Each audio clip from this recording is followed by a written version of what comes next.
Cadre, and this is Radio K number 4. If you don't know what this show is about, go to Radio K number 1 and listen to the introduction. In this installment, we'll be looking at 3 more pieces of interactive fiction from 2003, starting with Risorgimento Represso by Michael Coyne.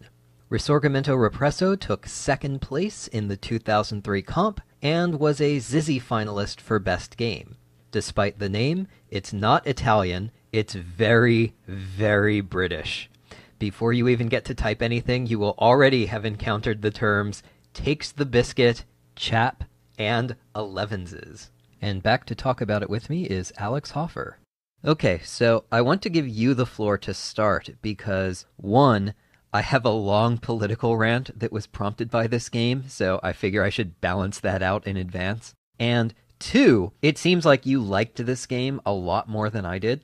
Once I got out of the castle and had poked around town a little bit and I saw that there was a lot more to go, I decided that, this was a comp game, and I've been playing it for way longer than the 2 hours that a comp game is supposed to take, so I figured, yeah, that's enough, I'm done. I turned it off and then I read a transcript to see how it finished up. So yeah, if you would be so kind, why don't you handle the introductions and tell everyone about Risorgimento Represso.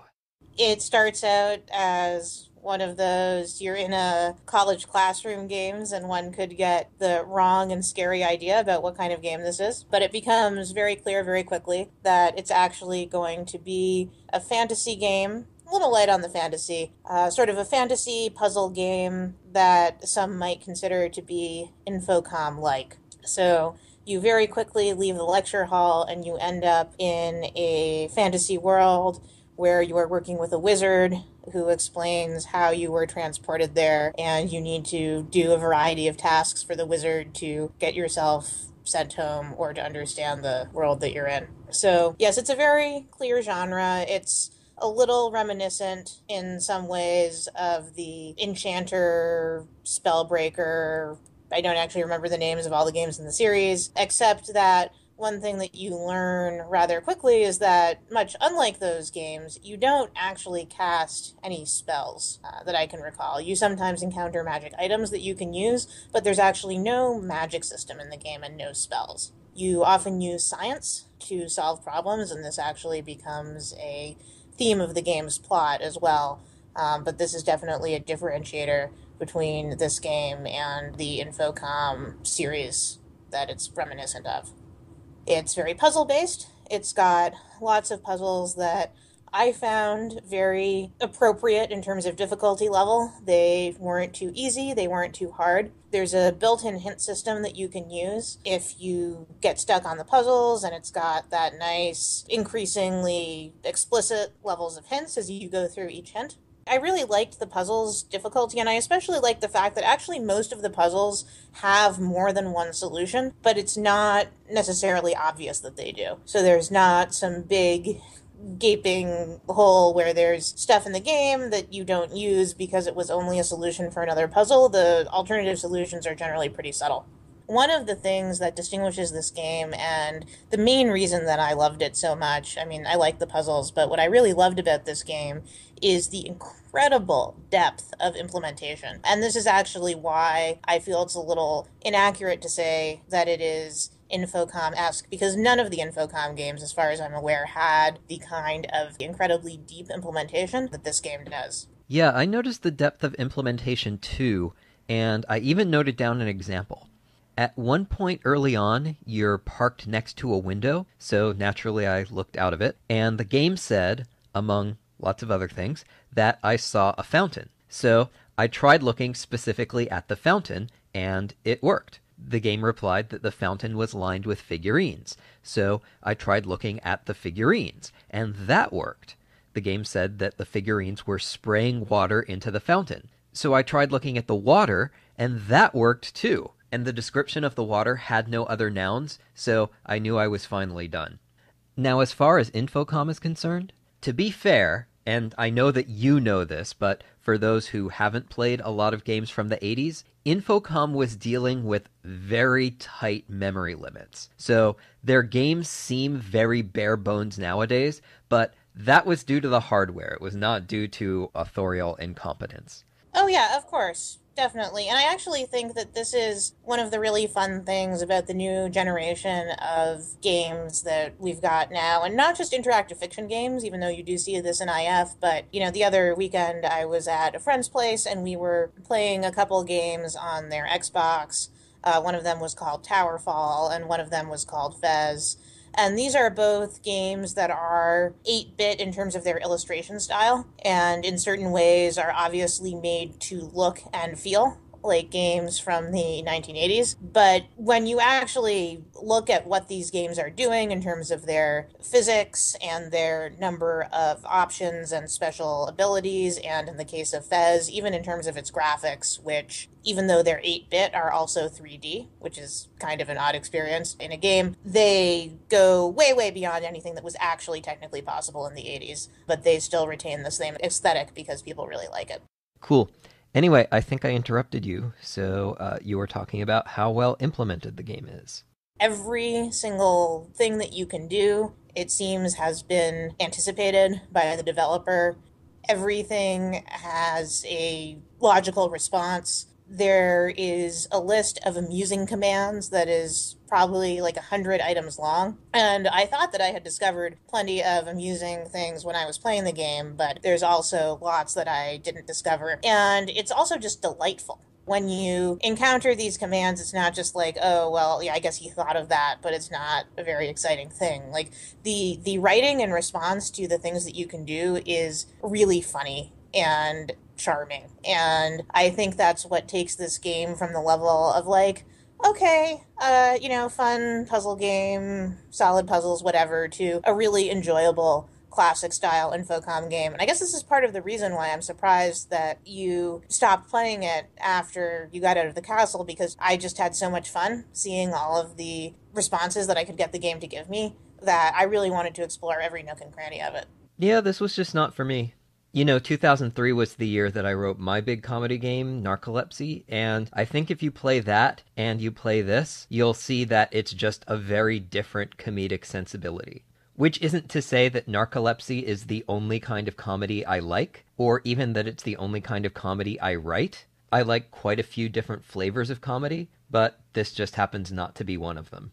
Actually, one hint that this game would not be for me was the running joke about how you want to escape this class about Celtic elements in early Teutonic settlements. Like, if you lose the game, your punishment is that you become a professor specializing in Celtic elements in early Teutonic settlements. And even the winning ending goes like this. After all, a bad day being chased by insane wizards guilds and meeting up with dogs, bears, cheeses of all sorts, and mad woodshop proprietors is still better than sitting through a lecture on Celtic elements in early Teutonic settlements. Or at least, you hope so. But the thing is, going to lectures like that is what I do for fun.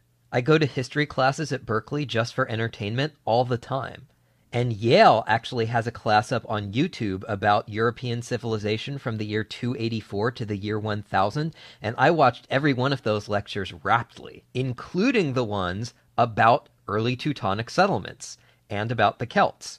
So when I played Risorgimento Represso, I was like, yeah, wizards, whatever, fantasy stuff. When do I get back to that lecture about the Teutonic settlements?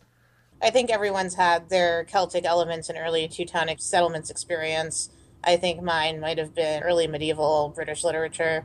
Uh, I was just highly entertained by the specificity of it, right? Like, it's not like, oh, there's a boring lecture.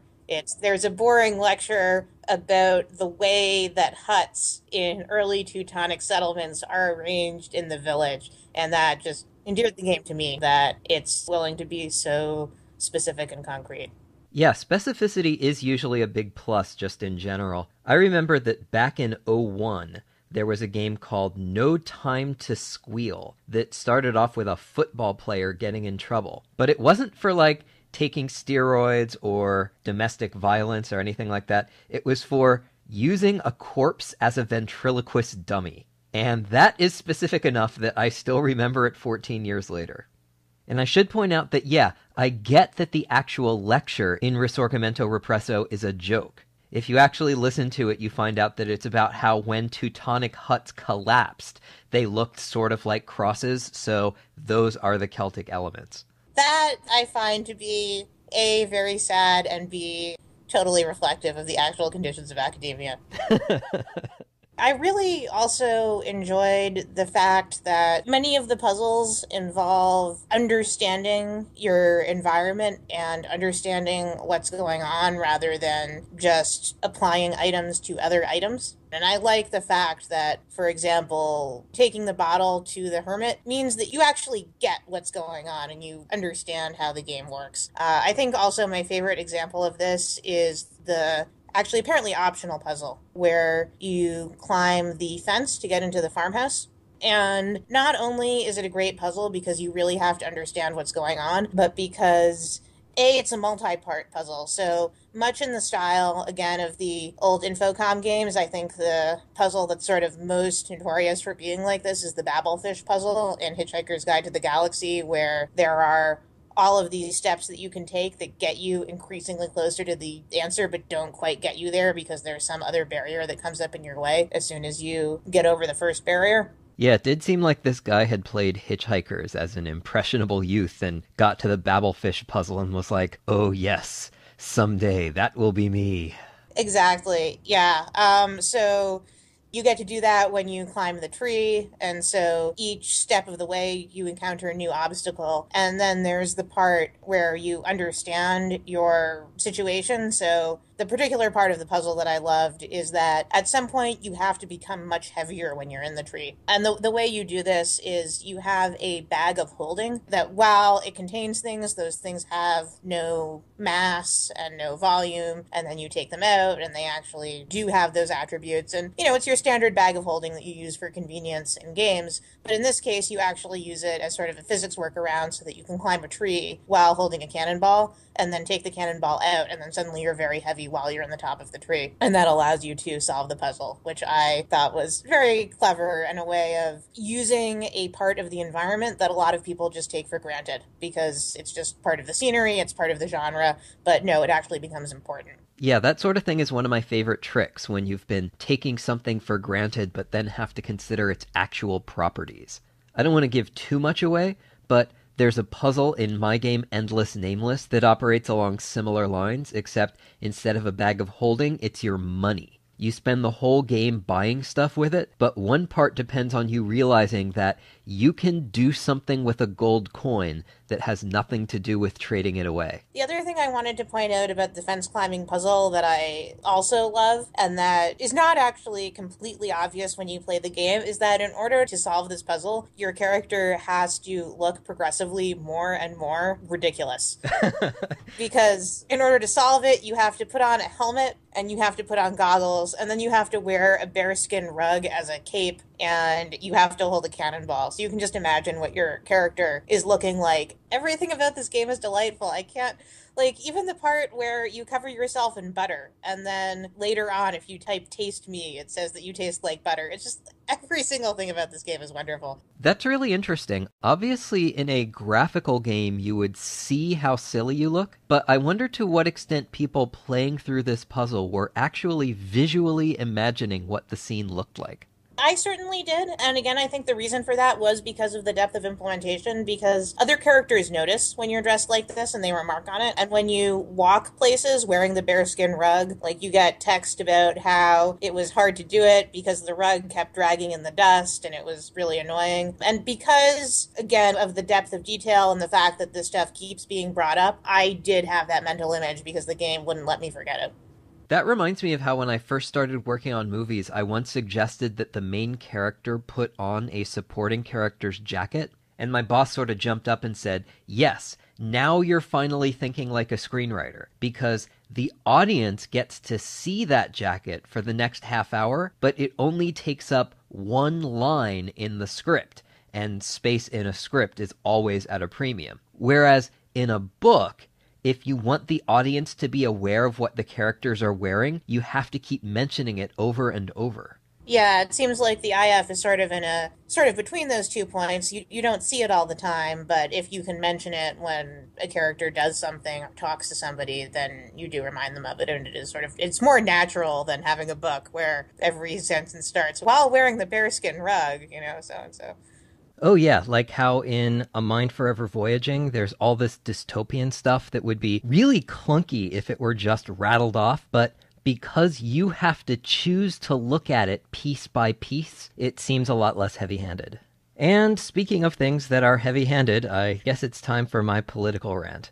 So, this game is called Risorgimento Represso, which means Repressed Renaissance. The reason it is called that is that the story is this wizard named Nenario has started to conduct experiments in chemistry, and the Wizards Guild has tried to shut him down because they don't want science to supplant magic and throw them out of work. Now, this seems to me to be a comment on two different phenomena. One is Luddism. The idea behind Luddism is this. Say that you work at a widget factory, hand-making widgets, and one day someone invents a machine that helps you make a widget in 1/10 of the time. Now, in theory, this should be a great boon to you. Now you can work for 4 hours a week instead of 40, and since you're producing the same number of widgets, then morally you should get paid the same.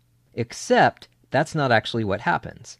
What actually happens is that the factory owner fires 90% of the workers. I mean, in a sense, this is the fundamental difference between socialism and capitalism. Are we making decisions based on what's best for society, or based on what's best for the people who have come into possession of capital, usually by inheriting it? We live in a capitalist society, so this sort of innovation hurts the workers instead of helping them. And no one really cares because with every economic system comes an ideology, and capitalist ideology says that you're not really getting paid for what you produce, but just for putting in hard work. You know, people just wouldn't stand for the widget makers getting paid the same for a 4-hour week as they did for a 40-hour week, because even though they are contributing just as much to society, there would be this feeling that they're not toiling enough now, so they don't deserve that money. And it's worth noting that this metric only applies to the working class. No one really worries about how much toil a CEO is putting in. But anyway, yeah, automation hurts the workers, so some of them, called Luddites, smash up the machines. Now, the other phenomenon that Risorgimento Represso touches on is the guild system. The basic idea here is this. In a totally free market, people are free to enter into a labor market, like taxi driving, and charge anything they want for their services. The problem with this is that you wind up with a race to the bottom, because desperate people will enter that labor market and will charge almost nothing for their services. And then everybody else in that market has to do the same in order to compete. So the idea behind guilds is that a bunch of people say, no, you know, morally, if you're working full-time and doing an acceptable job, you deserve a decent living. So the guild limits the number of people who can enter a particular labor market in order to prevent competition from driving wages down to immoral levels. And at the same time, it offers a credentialing system so that customers know that people who do have this job have demonstrated a certain level of skill at it. And the reason that I mentioned taxi drivers is that I don't know when people are going to be listening to this, but we're recording it around the time Stephen Colbert's new show started up, and one of his first guests was the CEO of Uber. And Stephen Colbert asked him about the complaints that Uber was undermining the livelihoods of licensed taxi drivers. And his response was that the licensed taxi drivers should just become Uber drivers because it's so much more flexible and they'd be free of burdensome startup costs and on and on. And Colbert asked him, well, all right, if you're all about the workers, then what's this I'm reading about how you're investing heavily in driverless car technology? And the CEO just sort of mumbled about how you can't stop progress or whatever. And the thing is, I'm not a Luddite. I say bring on science, bring on the widget machines, bring on the driverless cars. But if our technology is going to evolve, then our ideology has to evolve with it.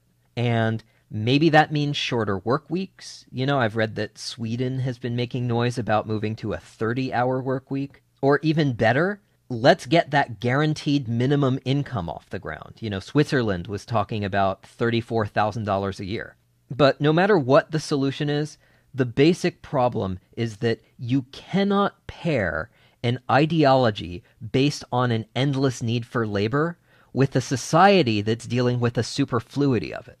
Obviously, yes, automating jobs does remove those jobs from the economy and leaves the people who had those jobs unemployed, which is known as frictional unemployment. It is a standard part of capitalist economies, and it's why we never really have a 0% unemployment rate. And I totally agree that if you have an economy that operates on the assumption that sometimes people are going to be out of work for reasons beyond their control, that you do need to have sufficient welfare so that folks who are in that situation can get to their next job.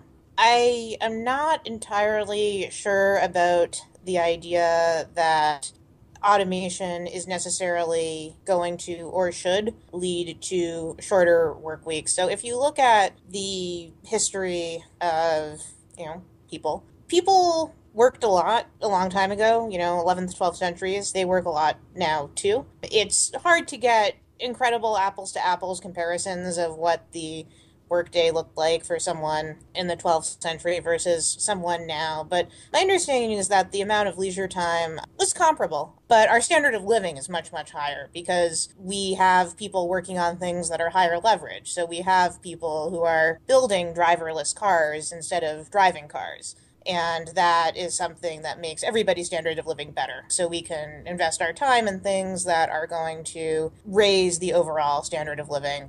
And so I don't think that the ultimate likely goal is going to be just more leisure time, because that would leave us with the same standard of living that we have right now. And I think that one of the things that's great about capitalism is that it provides so many opportunities for people to take their time and turn it into something that improves the world.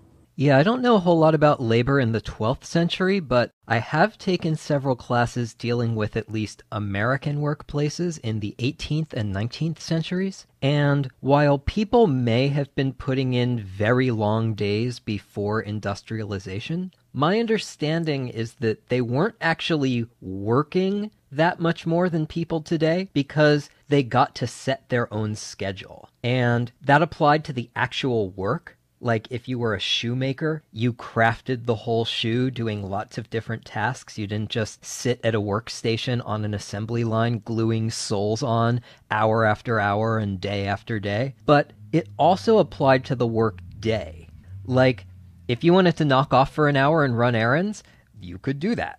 Or even more likely, if you wanted to take a break and have a drink, you could do that too, because it was the 18th century and everyone in every workshop was drunk by 10 a.m. Well, I was going to say that this is what actually the Uber drivers I've talked to love about their jobs, although I'm hoping that they're not taking a random hour in the middle of their day to drink and then going back to driving. But they actually do cite the flexibility as something that they love.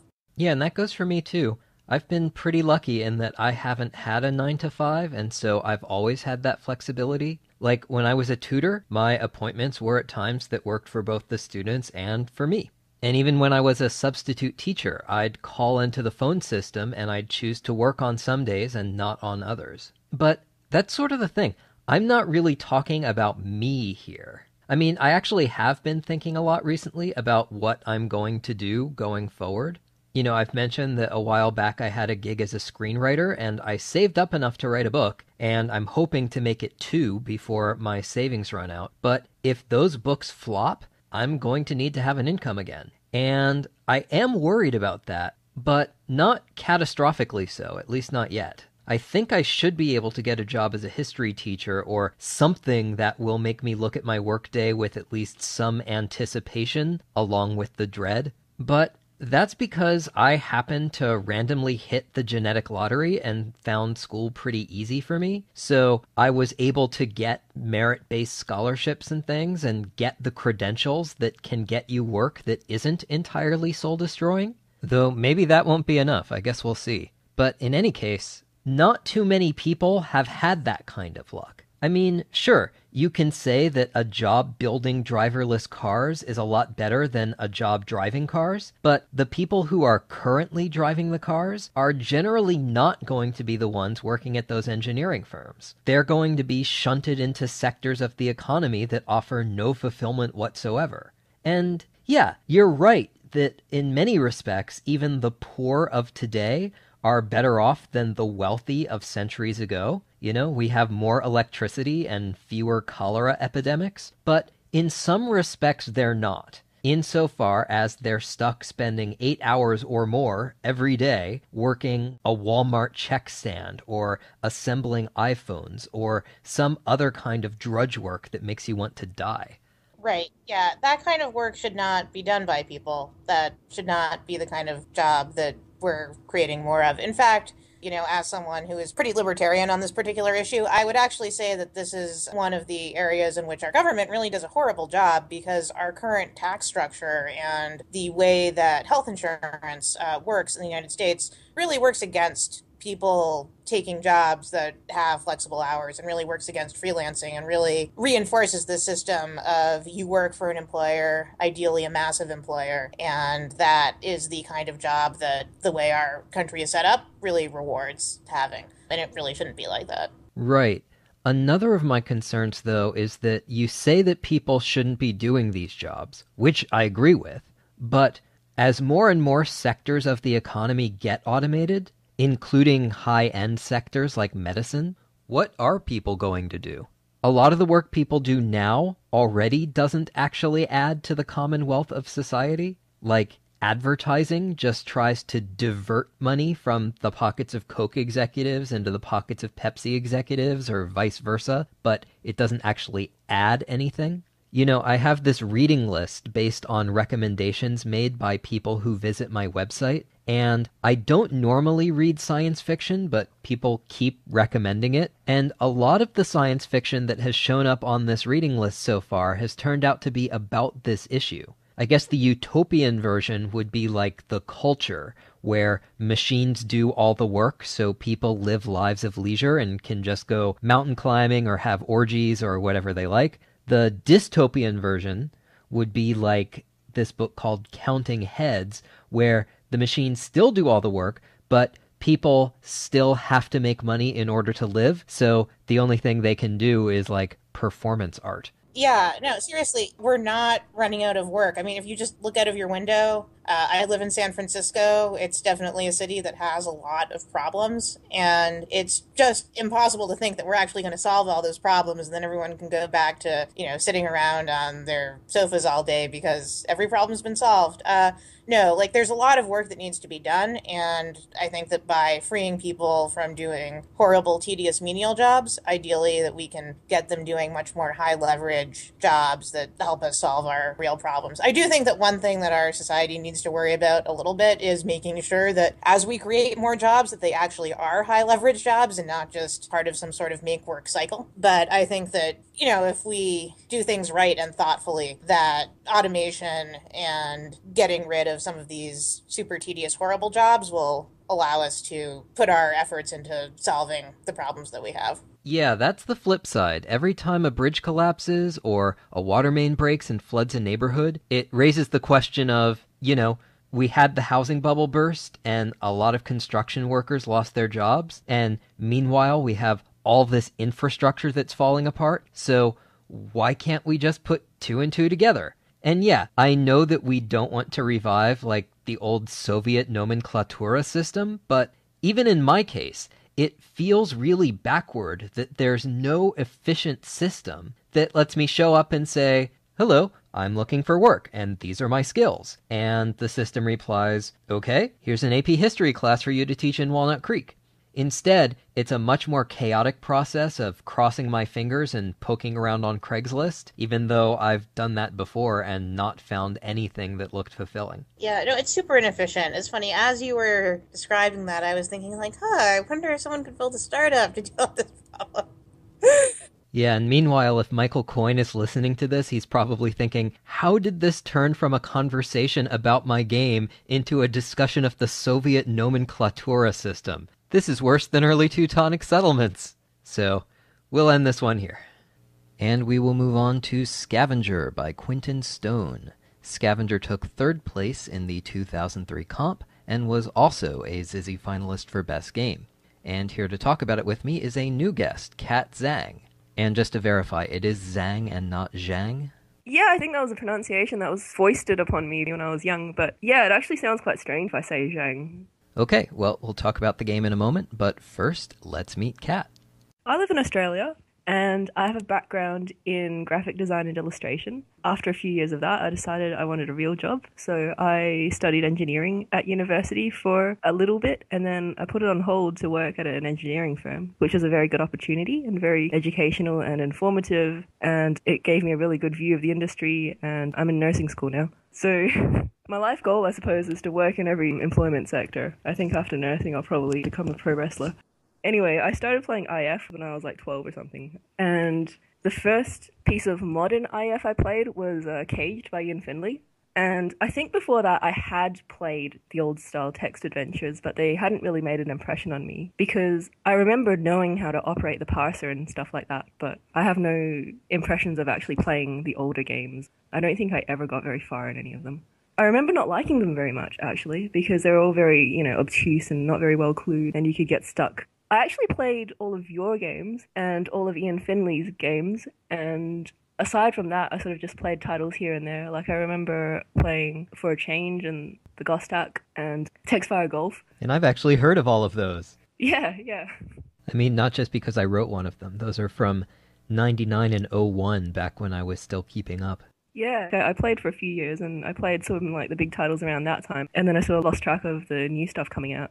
Well, that's what this show is about, catching up on the games that have come out since 2001. So let's look at one of them, Scavenger.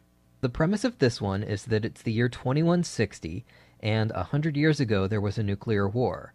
It didn't wipe out civilization entirely, and even though most of the buildings in your town are abandoned, there is a big corporate compound there, and you make your living finding relics of the pre-war past and selling them to that corporation. As the game starts, you found a new lead on an installation in the ruins of Phoenix, Arizona, and your first step is to go to Charlie's Survivalist shop to pick out some gear. The game starts with a very common situation where you have a set amount of money and some things to buy, and you can't buy everything because that would cost more than the money you have. So usually in a game when that happens, it means you have to buy the right items. So I get that sort of game anxiety where I don't know what I'm supposed to buy and if it's going to bite me in the ass further down the line, because in a lot of games, and a lot of IF in particular, if you make the wrong choice, then you're basically stuck. So Charlie's got like a pistol and some sort of rifle and a grenade and radiation pills. So you're like, oh, these all seem quite useful. I don't know which ones I want. This is a problem that I have in a lot of games, actually, when I have to make a choice that's going to affect the game later on, but you can't undo the choice, you can't redo it. So as it turns out, it doesn't actually matter which items you get. Like, you can buy only the GPS and still complete the game just fine, but at the beginning, you don't know that. All you know is that, shortly after you buy all your items and you leave, that's like a door slams shut behind you and you can't go back. The other thing was that halfway through the game, I checked my pack and I realized that half my rations had disappeared. And I thought, oh no, there's a hunger timer? Oh crap. But, later it turned out that the rations are really just flavor. Like, they disappear after you arrive near the base because obviously you've just been traveling through the wasteland for several days. But they don't actually go down as the game progresses. So that was a relief. So my first impression of the game was of this game that followed a lot of the old IF conventions, which had me really worried about, I'm going to have to keep like 10 save files just to make sure I don't accidentally lock myself into a corner or something. And as it turns out, it's not like that at all, which is nice. But then I felt almost like a little resentful that the game made me like go and choose what items I wanted at the start, knowing full well that it didn't actually matter. That's interesting. I wonder how much that depends on your perspective. Like, if your reference point for games is 2015, then you might think, well, this is from way back in 2003, so it might follow some of those outmoded conventions. Whereas I'm coming to this after many years away from IF and from games in general. So to me, 2003 means that it's not the 80s, and this is one of those brand new games that isn't going to do stuff that by that point we had already learned not to do. Like killing players on turn 300 because of a blind choice that they were forced to make on turn 3. And if it did do any of those things, then it wouldn't have been recommended. So when I was in the shop, I figured that I'd probably be okay with most combinations, but that what I chose would affect which puzzles would be easy and which ones would be hard. And that does seem to be how it works. Like, if you buy the pistol, then you have no problems with the coyotes, but you do need to find the radiation suit in order to deal with the power plant. Whereas if you buy the radiation pills, then you don't need the suit, but you then have to find the rabbit in order to get past the coyotes. The first time I played, I had the radiation pills and a grenade, and I didn't find the rabbit because it didn't really occur to me to search part of the background. And so when I got to the coyotes, I just went around them. Like, I saw that they were blocking the door, but I didn't really know how to get through the door, so I just kept playing. So after a bit, I got stuck on a bug I think it was a bug anyway, at the console, where if you log on as the wrong person, you can't actually log off again. Wait, how did you get into the base without the little girl showing you the secret passage? I killed the guard with a grenade. Oh wow, I didn't know that was an option. Yeah. If you just lob the grenade off screen, the guard just shoots you. So what you have to do is arm the grenade and drop it in his path and then run away and wait until you hear an explosion. I felt quite clever for figuring that out, and I thought that was a decent puzzle design. So after you got stuck on the computer at the base, what did you do? So I restarted my game, and this time I thought, well, what if I take the pistol this time? So I took the pistol and I shot the coyotes, and I found this little kid in the shack, and oh, you can give her rations, and then she talks to you, and then you can give her the doll, because I'd been carrying this doll around in my last playthrough without really knowing what it was for. I'm kind of surprised you found the doll before you had a reason to go looking for it, but I guess I'm just not good at finding things. And it does seem like a lot of how you proceed in this game is to look under and behind and inside every piece of scenery. And there's nothing clever about that, it's just tedious. But I don't want to single out Scavenger here, because it's not any worse in this regard than a lot of other games. It seems like a lot of games force you to do this sort of exhaustive search in every room just by rote. That's a problem that I've always had with IF as well. Not even just the looking under and around and through and searching everything, but just the fact that it's text-based in general almost feels like a bit of an impeding factor. I suppose it's sort of like the difference between navigating via radar and just looking around. Like, you don't really see things unless you specifically look at them. And I suppose maybe, like, I'm just a fairly visual person. But I find it much easier to just look at a scene and identify the important parts than to scan some text and identify things that might need further investigation, and then look at all those things and read those descriptions, and maybe there's something nested in their descriptions that I have to look into. The text just scrolls off my screen too fast. Well, you said you're a visual person, and I've made an analogy between interactive fiction and film a few times. Like, the author of a piece of interactive fiction is like the screenwriter. You know, if I'm the author, I decide what's in the story. But the player is like the director. If you're the player, you decide what to look at from one move to the next, the same way that a movie director decides what to point the camera at from one shot to the next. So, sure, I think these games should keep room descriptions pretty succinct and reveal more details when the player examines objects. But that should be in order to keep the story focused on what the player finds interesting, and not so much to hide important objects or to hide where the exits are. You know, that's how a Mind Forever Voyaging worked. You wouldn't want it to list all of the dystopian details of every location, because that would get really heavy-handed. But it let you look at all the ones that interested you. Now, Scavenger is also dystopian, but it's specifically post-apocalyptic. And back in 2006, I audited a class on the Atomic Age, and we read some post-apocalyptic books in that class. We also read some articles that cataloged the major nuclear war novels and movies up to that time, and after the class was over, I went ahead and read and watched all of them. I've always been fascinated by these sorts of stories. So I was wondering whether you had any feelings either way about this general genre. I don't dislike the whole post-apocalyptic thing, but I suppose it's not really one that I've had that much contact with. I watched Mad Max, that was about it. Yeah, that's closer to what Scavenger is than the stuff I read for that class, and that's the sort of thing I'm into less. I like stories that deal with the way the world's political situation collapses into a crisis, and then what happens during the nuclear war and its immediate aftermath. But when you jump 100 years into the future, my interest cools a little bit. Not entirely. I mean, after I'd played Scavenger, I read some reviews of it, and a lot of them complained about what they called the stock post-apocalyptic setting, with ruined buildings and radioactive hotspots and gangs of raiders and wild animals and orphan children. But I would have been perfectly happy with a game about exploring different parts of this world. Like, that's what I thought this was going to be. That I'd be exploring all sorts of different parts of this area with Iona, and that she would be reacting to things along the way. In fact, when she refused to come with me, that was the point that I started to feel disappointed, because it meant that instead of being a person, she was just a lock and key puzzle. You know, you give her the doll, and she opens up the passage into the base. She might as well just be a door. I think the part of the game in my second playthrough when I discovered Iona and I discovered the secret passage was the part when I was enjoying the game the most, because it just felt like a big, unexpectedly expansive world. I suppose it gave the illusion of a lot more depth to the game, that like there was this whole thing that I didn't even notice was there the first time.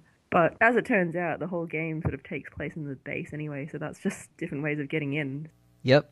What did you think of that base?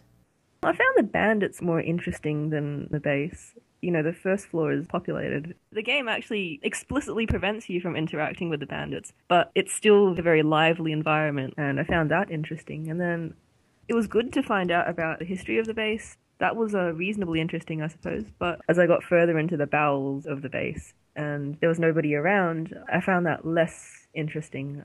I'm not a big fan of the whole people were here, they're gone now, this is their video diary or this is their audio diary, or you know that trope where you're wandering around an abandoned installation and there's all these people leaving logs and so on. Like I don't really like that trope. I think my main issue with that trope is that it makes everything kind of sterile. Like there's all these people and they've got human emotions and everything, but they're still locked away inside this tape recorder or whatever. Like you can't really interact with them. You can't see things as they unfold. Everything's all told in a very passive way. Like, even if something really big and exciting happens, like a space mammoth destroys the science base, you don't really witness that happening. All you see is a bunch of notes and recordings. Oh, today a space mammoth destroyed the science base. Oh no, whatever shall we do? Well, one of the main reasons that abandoned bases are such a common trope in IF is just that implementing characters is hard. So even when there are characters around, you often can't really interact with them, like those bandits you mentioned. But I will certainly take logs and diaries and things over what you do on the other floors of the base in Scavenger. Like, there's a lot of, oh, the power is down, so you have to mess with the electrical boxes to get the lights to come on and the sliding doors to open. That is not my thing. I mean, on the few occasions that I've had to fiddle with the electrical box at my house, I've never found myself thinking, wow, this would make for splendid entertainment. I thought the game was all about exploring and finding cool stuff, and I suppose it is kind of, but I was a little bit disappointed when the world turned out to be quite small after all. Yeah, I didn't mind the size. It was kind of a relief to be playing a comp game that actually was comp-sized, but I would have liked to see more of Arcadia, more of the desert, and less of the base. I don't spend a lot of time on military bases or in scientific research facilities, so those sorts of places don't really resonate with me. And at this point, I've given up on ever having smooth transitions between segments, so on to the next one.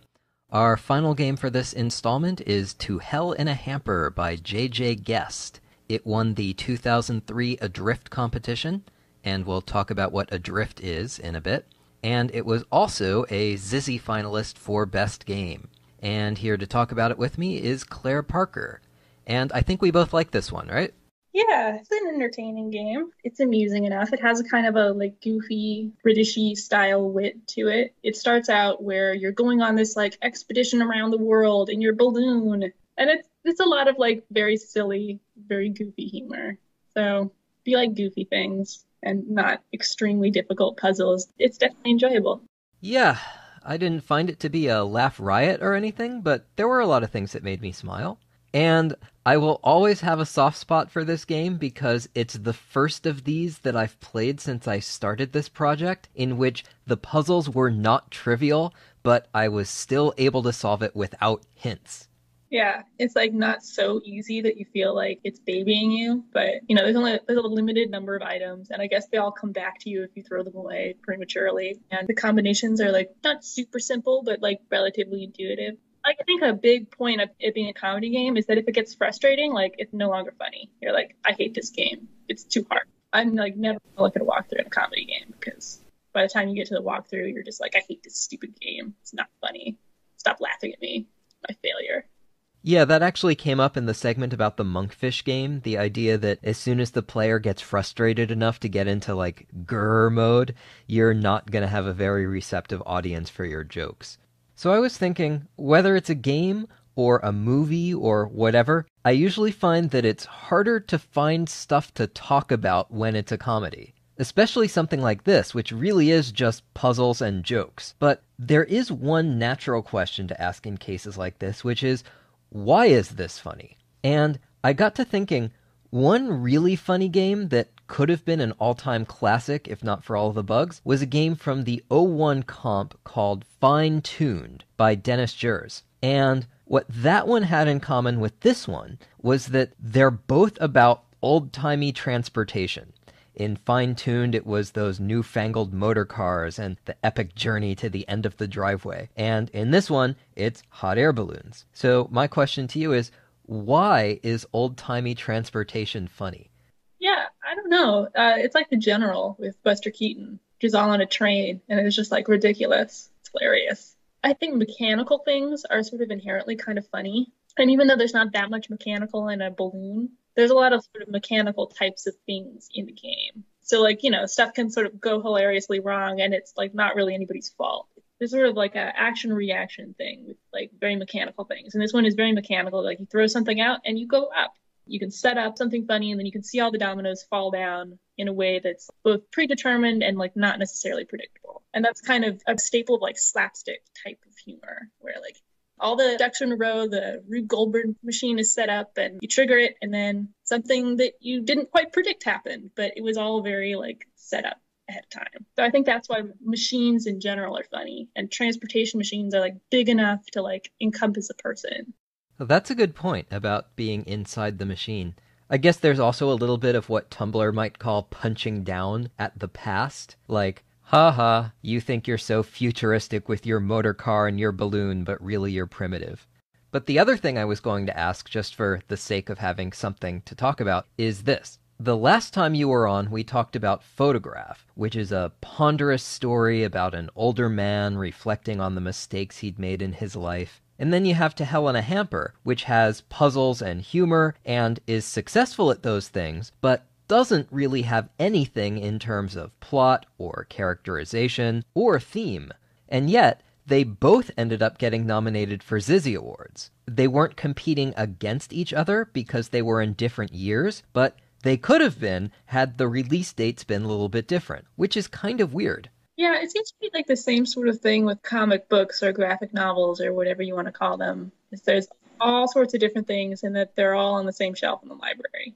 Some things are serialized, some are not. Some things have magic and superpowers, and some things are very autobiographical, and some things are historical. And it's just like not quite enough of anything to like give it its own shelf. And it's also clearly different enough from the other things that you would put in memoir or fantasy or, books about mathematicians. Yep, you have memoirs about the Holocaust or about growing up gay in the 50s in the South, and they're on the same shelf with Batman and Garfield. Right. My like little shelf of comic books and stuff, it has like Watchmen and Mouse and Logic Comics, which is about mathematicians in the early 20th century. And they really have nothing to do with each other except that they have words and pictures. So IF seems to be in the same sort of state where there's just like not enough of it that it can like have different genres and like still support a community. Although I guess like erotic IF is its own kind of a thing, right? Like there's not that much crossover. Yeah, I don't know how things line up these days, but back in my day, you had the two int fiction news groups over here, and then over there you had alt.games.xtrek for porn text games. And you're right, there wasn't really any overlap between the two communities.